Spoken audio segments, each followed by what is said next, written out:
Hey everybody, I just left the PetSmart, and before you start wondering, I will tell you that I got 4 platinum guppies, I got 1 female fancy guppy, I got 3 blue wag platies, and then I got 2 high fin platies that basically look like the blue wags. They just have high fins, but they've got that same sort of dark colored tail and that iridescent blue coloration. And that's it. That's all I got. But I felt like I was in an ethical or a sort of moral dilemma while I was in there. And I got to wonder if anybody else has ever been in a similar situation or felt the same way. But there was a family in there. It was a grandmother, mother, and daughter, I'm assuming. And the daughter was talking about getting some red-clawed crabs and how much she liked them and so on and so forth. But I could tell that she was talking about putting them just in a regular aquarium. And so I debated whether or not I should say anything. And when the girl went away, I said something to the mother kind of casually about how, I used to have those red-clawed crabs, and I kind of explained the needs a special tank set up and brackish water and land for them to get out onto, and that was sufficient enough to have her say, oh yeah, I'm not doing all that, But then when they came back, or the girl came back, and they started looking at their other fish, they opted for 2 powder blue dwarf gouramis going into a 33-gallon tank. And I really wanted to once again say something, but is it my place? Like, where? And that's the question, is like, when do you speak up and say, yeah, you really shouldn't do that? Is there a line? Is there some place where you say, no, that's really a bad idea, versus like, well, that's none of my business, but I don't, like to see them doing it.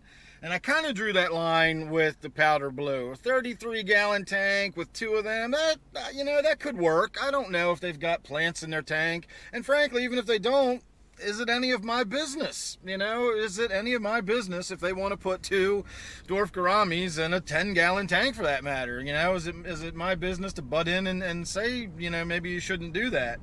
And then, of course, I'm not even going to get into the whole how you would approach that, and, how much, level of social skills you've got of, telling somebody, oh, you can't do that, versus maybe politely suggesting that that's not the best idea or something, whatever.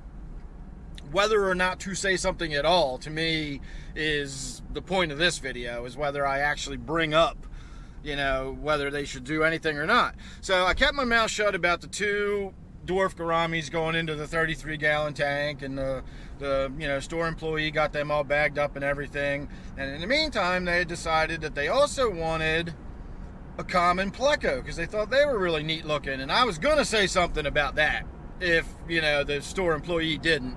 Fortunately, the store employee said, well, they need, and this kills me, she said, they need a 55-gallon tank because they can get up to 3 feet long. All right, I'm not going to split hairs here. She said it shouldn't go into 33. I'm going to leave it at that. I think putting a 3-foot fish in a 55-gallon tank might be a bit cramped, but that's just me. Anyway, that was sufficient to dissuade them from wanting to put this common pleco in there, and I was relieved of the obligation of having to say something. So then the store employee suggests that they get a Chinese algae eater. Which, again, why that gets recommended for these smaller tanks, I don't know.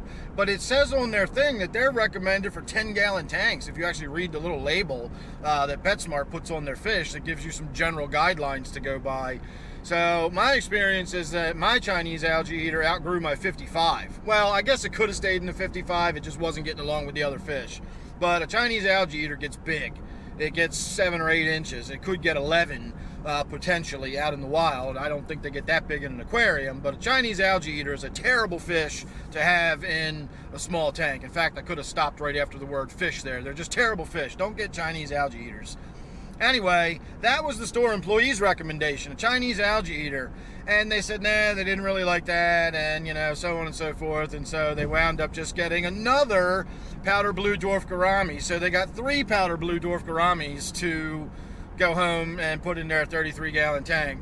And, I bit my tongue again. I didn't say anything, but all I could think was there's 3 dead dwarf gouramis going home there. You know, it's just, but again, where do you draw that line? So anyway, there's no real point to the video there, other than, you know, just throwing that out there. I just think that's kind of an interesting topic of what is your personal line between where you butt in and, you know, mind somebody else's business, because you know, I don't want to see the fish die, but I also keep that realistic. You know, it's not the end of the world if a dwarf gourami goes home and doesn't make it or whatever. I'm not going to lose any sleep over that. I do keep things in perspective. Again, as I've said before, if you want things to get upset or worried about, ask me. I can give you a list of stuff that's worth getting, you know, worried about and losing sleep over. A couple of dwarf gouramis isn't going to be on that list, you know. So, you know, but I don't want to see that happen. I also don't want to see these people not have a good experience keeping fish. I want them to go home and have fish that are going to work well in their aquarium, so they enjoy them and they get a good experience. It's going to keep them interested in the hobby. You know, them going home and seeing a bunch of fish die, they're likely to just say, well, this is dumb. I keep buying fish, they keep dying, you know, and they're going to give up. So there's a lot of reasons I have. I'm not just trying to be a busybody and butt into what other people, you know, decisions they're making or whatever.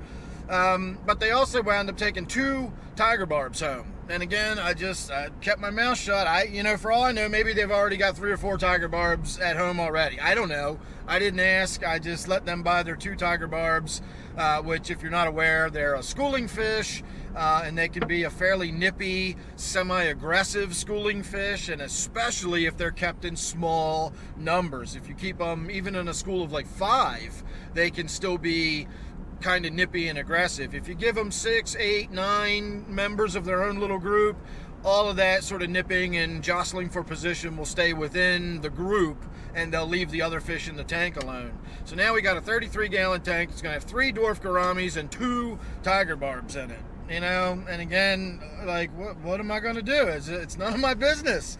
So, I don't know, but I feel bad knowing that that's happening somewhere in the world right now, and somebody's like probably on their way home just like I am right now, all happy about their fish that are going home with, and they're not going to have a long-term good experience with them. But, you know, again, anyway, that's about it for me. I'm going to wrap that up. I'm about halfway home at this point, and the rest of the drive is basically more of what you've been seeing. I'm out of what I think of jokingly as the big city of Westminster, and I'm heading back to my little small town of Hampstead, and so I will get on with it. So I'm not going to show you the fish. There'll be plenty of videos in the future about that. I got some other stuff going on that we'll be shooting videos of, so make sure you're subscribed. You won't miss any of that or anything else. Every now and again you even get a little oddball like this, so you never know what you're going to get with me. Thanks for watching this one. Hope to see you real soon in the next one.